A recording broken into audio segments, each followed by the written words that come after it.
welcome to the show. You know I'm A.J. Williams. Welcome to the report, the VetMet Report.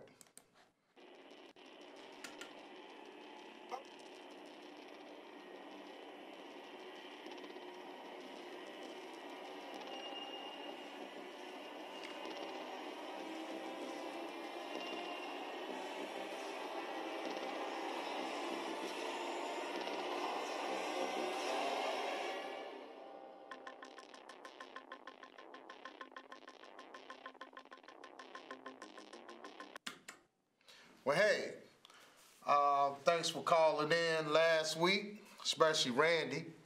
He wanted me to be more specific about Chicago vets. Well, that's a good thing. But you got to understand, vets are from all around the country. But there's no problem, no problem. One of the main things that they all should have in common, if you're a vet, the VA has care services, and about five main things of that care service: caregivers, the homeless veterans, yes, the LGBT veteran care, returning service members, and the women veterans. I guess, hey, you know, historically there was always about just the men and so forth. So moving ahead, moving forward, because I'm a vet. And one thing that sticks into me is that service, under that healthcare service, is the returning service member. Something I always wanted to get off my chest, because I'm thinking about, you know, I've been a recruiter, so I recruit for the military, and I was in the service. I remember how I was getting recruited, and I remember how I recruited. You have commercials, you have PSAs, TV, radio, internet. Where is all of this awareness media when that vet is out? I'm looking at that any time that we're watching TV, listening to the radio, scrolling through social media, we should have some type of advertisements, PSAs, some media content that's saying, hey, if you're a vet, you fall into this category, hey, give us a call. We got a program for you. That is what I'm not seeing. And that's what kind of inspired me with my partners over here at Saving Lives Incorporated, because we deal with mental services. So we looking at, wait a minute, if we doing this, why don't we extend it to the vet? Because actually we be having a couple of vets come in, and that was great. I was in there helping the young lady, the president of Saving Lives Incorporated, run some of her daily programs, and I encountered a few vets in there. And when I'm speaking to them about some things that I'm doing at the VA, I went there to get this and that. Well, I didn't know you can, I didn't know. I'm like, wait a minute. And some of them guys are older than me. I'm 55. A couple of guys were 70, 65. So they was Vietnam, maybe Korea. Why don't they have this media outlet and awareness for the vet? You get us hoodwinked, you bring us in, you got all that.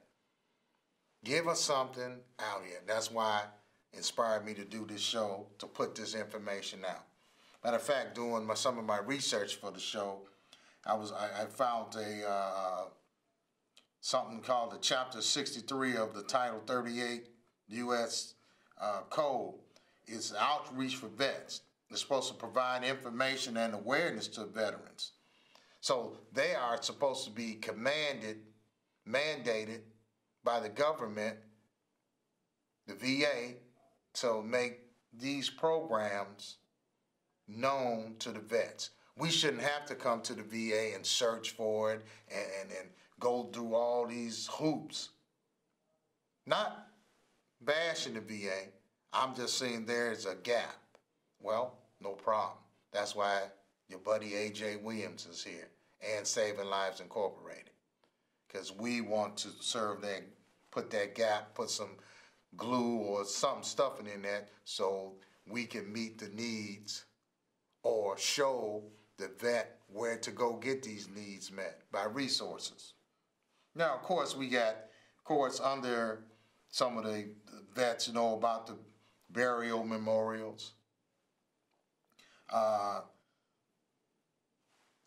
If you go to, for Randy, www.chicago.va.gov, you can pull up Jesse Brown or Hines, because Hines is one of the big hubs. It's like being in the Army or being in the Navy or being back in your service at a fort or a camp.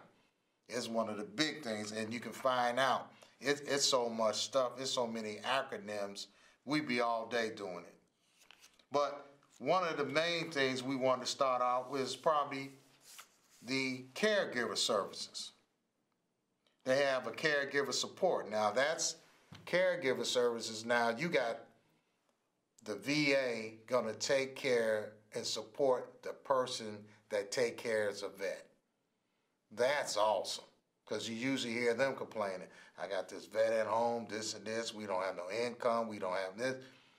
And the vet is sitting there on benefits that he don't know. So they have a system that helps support that person that's supporting the vet. And that is outstanding. And you can go to the website and so forth. But what I want to do for you is want you to check out our info page where you can, when you can find this out, you can go to savinglivesmental.org. You can email us, info@savinglivesmental.org, or you can give a call, 773-675-4050. Or if you want to, I will take the load on. You can email me at awilliams64.aw@gmail.com. I'll put that up again before we end. Put that information page up there for you again. Well, anyway, let's move on. Under that, man, they have services for family caregivers for the post 9/11 veterans. You may be eligible for additional service like a stipend, some comprehensive training. Even if you taking care of the vet, saying you have anything, you don't have it, nothing, you don't have no medical, and you really living off the vet. Yeah, you taking the vet to his appointments, making sure he's healthy and he's getting around. The VA say, hey, we have to look at that person. We got to keep that person healthy that's keeping the vet healthy. So they got medical coverage if you have no coverage. Now, of course, again, a lot of information going out. They also have a, which they call a CSRC, which is a caregiver support coordinator. But when you go to our website and find out the information, you go there, you can find out. Because there's so much, we have to stay here all day putting all this information, giving you all these acronyms, just crazy. Some of the support for caregivers, you got the adult day health care centers. You got the home-based primary care. You got the skilled home care. You even got home market and home health aides. They have a gamut of things out here for our veterans, and we need to tap in. I would like to see the VA do a little more than what they do. I mean, they do a great job. I mean, you're talking to a 55-year-old, I'm on disability, I had 2 heart attacks, I have 4 stents, and I'm here today. So they're doing a great job. But you have to find out stuff. You have to go. And I just think, and I think I could speak for a lot veterans, not all the veterans, because some veterans are like, hey, I got it made, I'm good. But for the ones that don't have all those resources, I would like to see the VA do a better job at getting this information out, and then we don't have to dig so hard and flip through hoops, because sometimes it just gets very frustrating. Another piece of the support for the caregivers are you got the care for veterans, you got the tips by diagnosis, you got connect with others, they got tips and tools, they got publications and resources. Now, again, this is some of the things you'll find when you go to our info page and connect with the website. You can pull all this up. It's a gamut of things. You probably have to have 1 million pages of copying paper to print all this stuff out. But they also, on there, you'll find out other information that will help you make a smooth transition through all the programs that they have. And again, we're doing this for this quarter, so we got about at least, I would say, 10 more shows, so I will be bringing more information and breaking this down, because we can't do it all in one show. Can't do it in 3 or 4.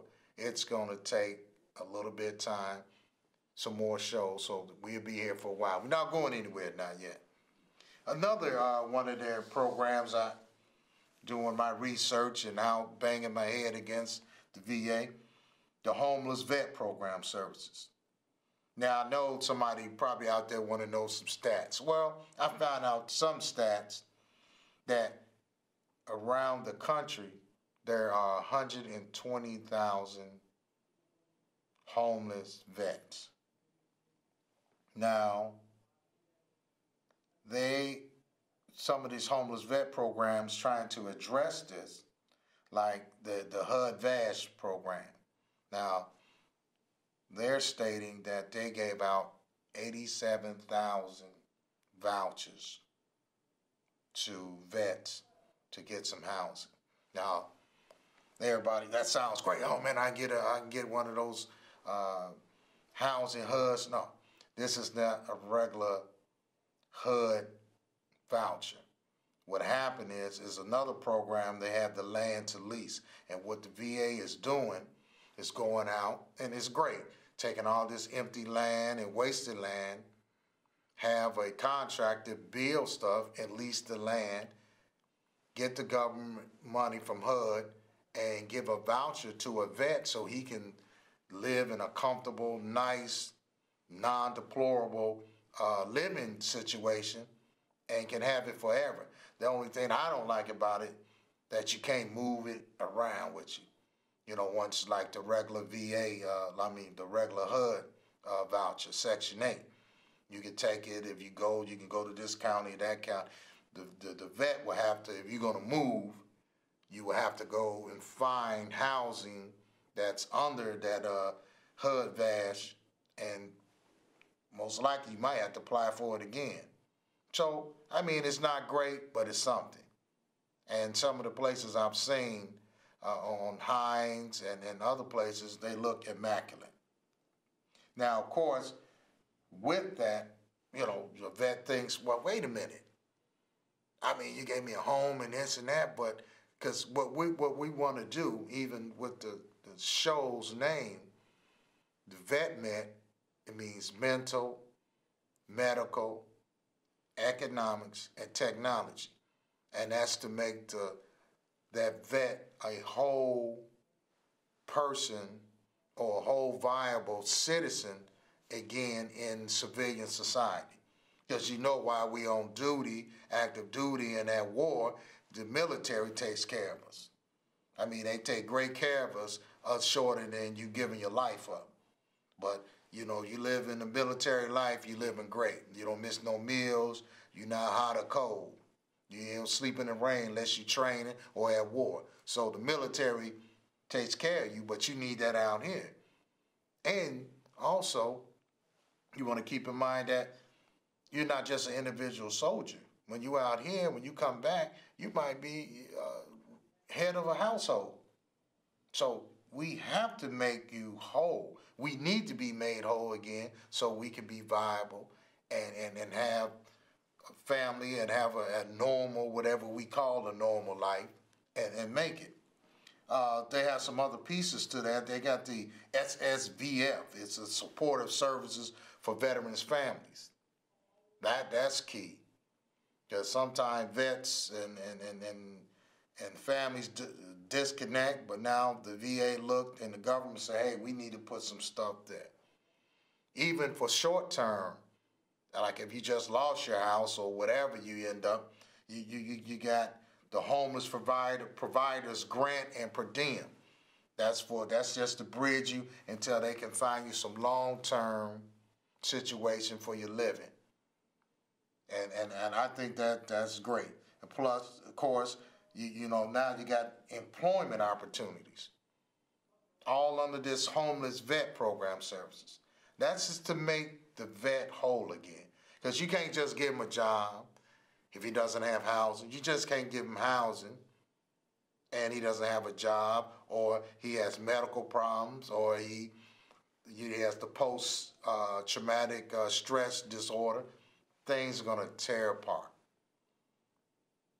You know, I am fortunate to be a vet with 3 honorable discharges, and I never had to see war. I never been in the predicament or the situation that I had to take somebody's life or lives at war in a foreign country, any of that. I have more problems here. I have more violent episodes here as a police officer. So, you know, I really can't say, you know, and I'm not going to go on. Yeah, I have the 3 honorable discharge, but I didn't go to war. So, but that's why I look at it when I was on these bases training throughout the reserves and the National Guards. I mean, I'm 40-ish, walking back on the base. I mean, totally different from when I was 18 and went in as a young starry-eyed private. Man, I'm an old man. I'm 40 years old, and I see young men with their families, leg missing, arm missing, both legs missing. Oh man, that just tears you up, man. It's not a movie. It's real. It's real. And believe me, I did not see that until I went back in and did some reserve time and walked back on that base. Man, it's just, oh, well, I don't even want to I might start crying or something. Well, they also have a piece for not the reentry coming from overseas and coming from battle. We have a big problem here in America of vets being incarcerated. That's another piece.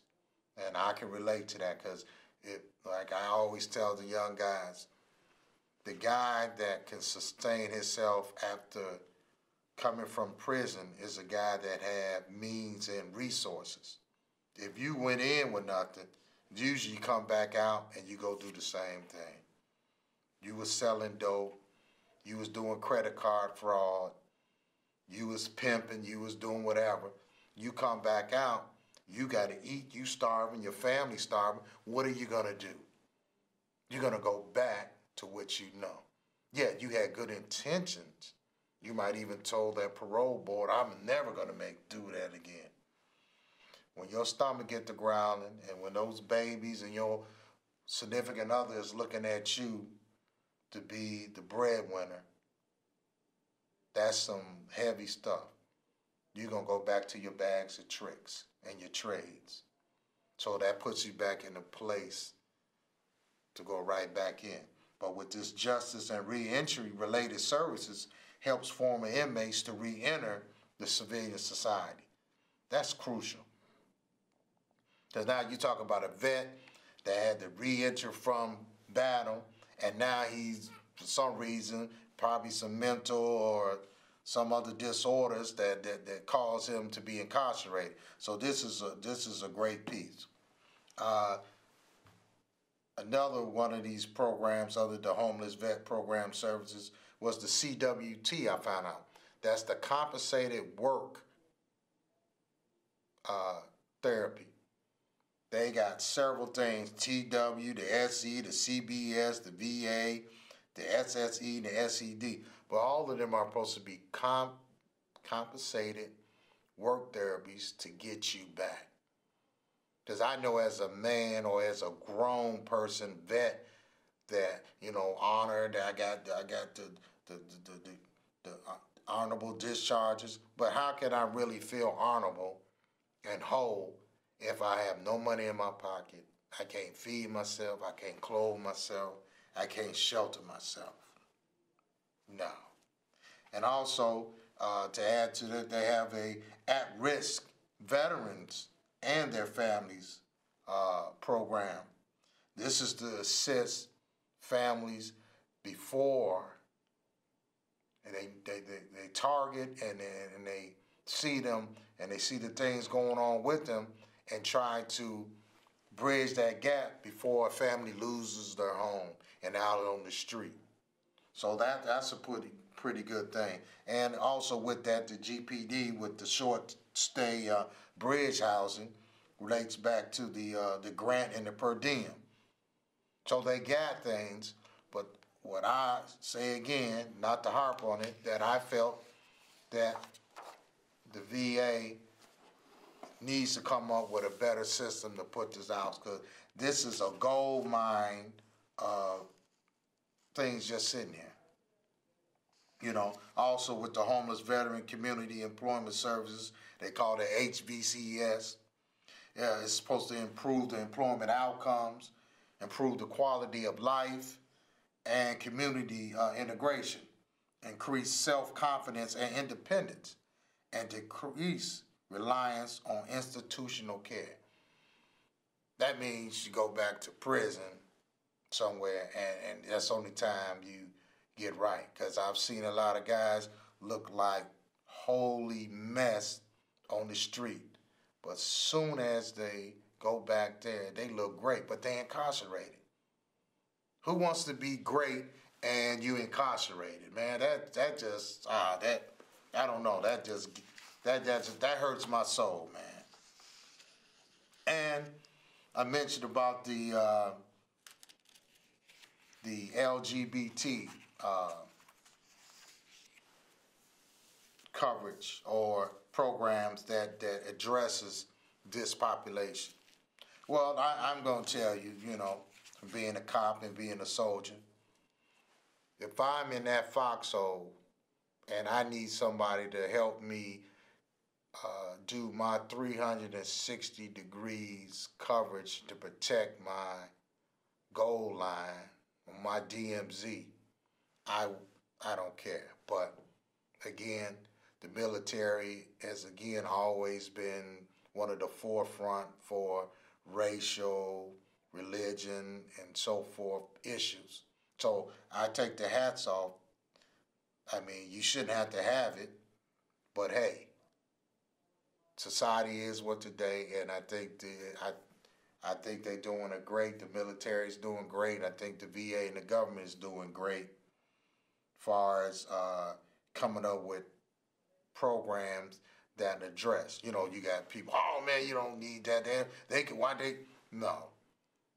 Those are very much needed because of today's society. People, no.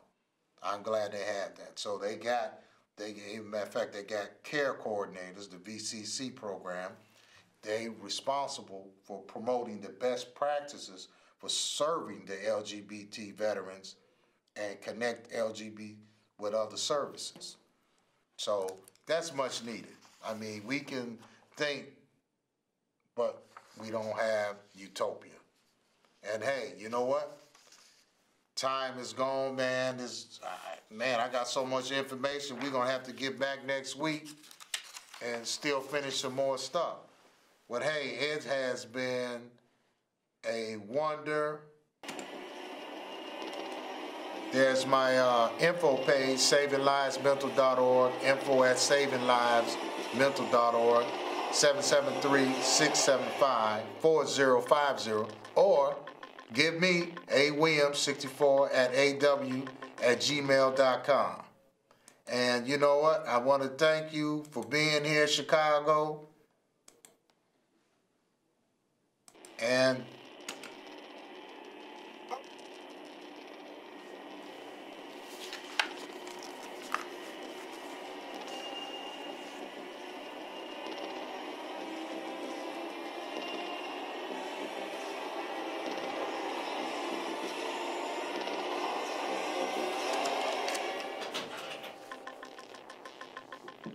all right. Hey.